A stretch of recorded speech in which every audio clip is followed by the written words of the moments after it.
Boa tarde, galerinha, e bem-vindo ao meu canal. Me chamo Juliana e vamos falar da patologia fácil. O assunto de hoje é sobre a depressão do ATP. Quando é que temos uma depressão de ATP? É quando temos o processo de isquemia. Temos o processo de isquemia, isso significa que o sangue ele não chega em determinadas células.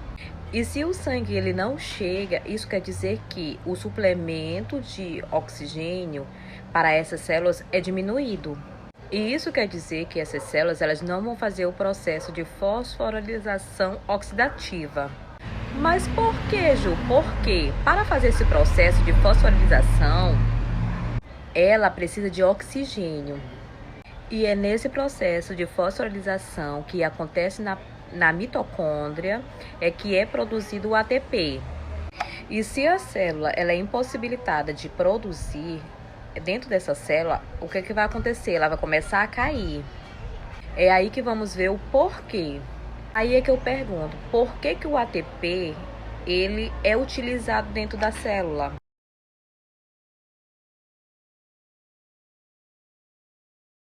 Então essa célula, ela vive para pegar o ATP e fazer com que ela faça o transporte de membranas.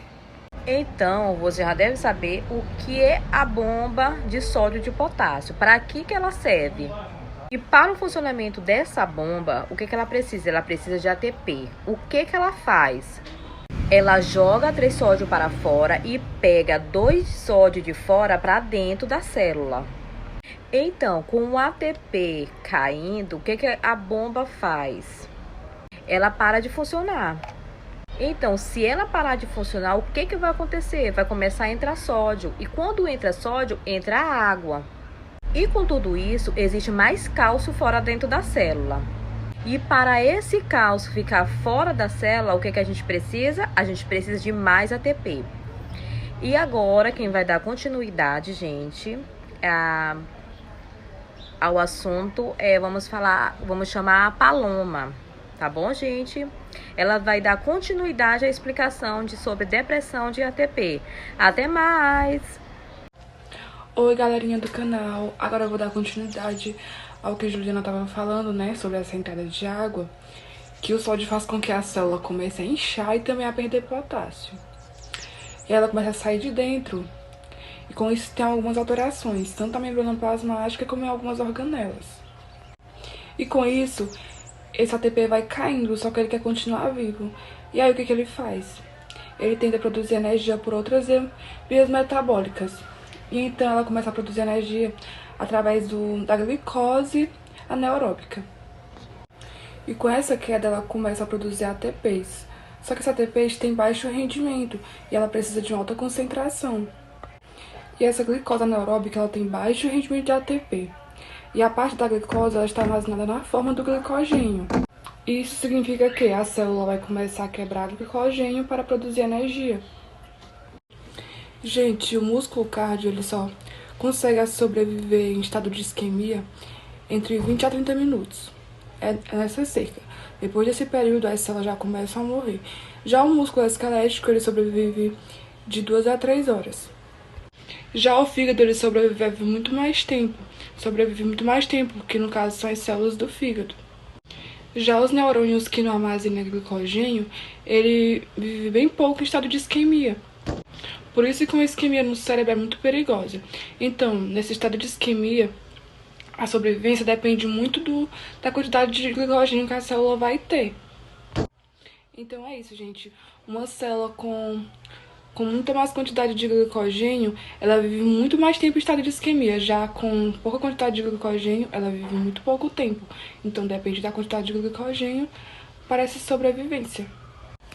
E agora eu vou repassar a palavra para a Kelvin, que vai retratar para vocês sobre um caso clínico. Bom dia, eu sou o aluno Kelvin Gustavo, terceiro período da Faculdade de Flores. Venho falar de um caso clínico de rabdomiólise em um praticante de esportes radicais, rapel e trekking.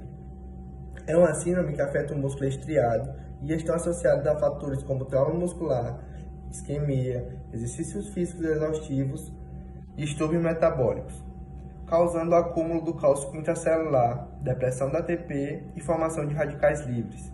É preciso uma anamnese minuciosa e o reconhecimento do contexto sociocultural do paciente para se obter um diagnóstico precoce e auxiliar na prevenção de suas complicações. Agora irei falar de um caso de um homem de 52 anos que não possuía a rotina de praticar esportes radicais como caminhada e rapel. Durante a descida do cânion, em que se utiliza de uma cadeira feita de cordas para a sustentação do peso do corpo, sentiu fortes dores nos membros inferiores. Após chegar ao solo, apresentou micção escurecida, dificuldade para se manter em pé, fraqueza e mialgias nos membros inferiores. Durante o trajeto, ele começou a sentir os sintomas. Após perceber que as dores não passaram, buscou atendimento médico.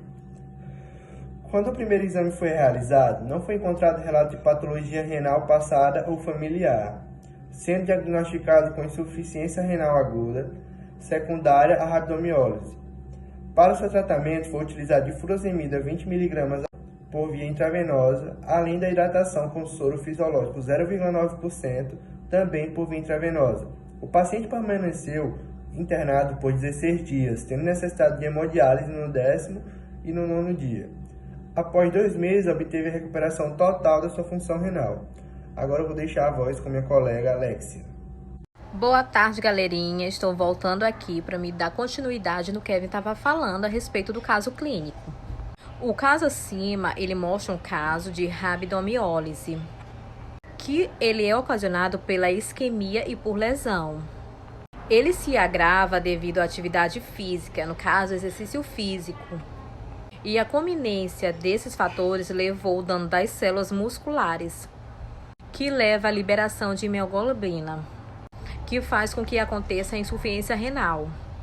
E essa rabdomiólise é um exercício é muito raro de acontecer clinicamente. Só que esse caso ele deve ser reconhecido. Eu espero, gente, que vocês tenham gostado do nosso resumo, tá? E quem gostou, curte aí, dá um like e compartilhe. Até mais!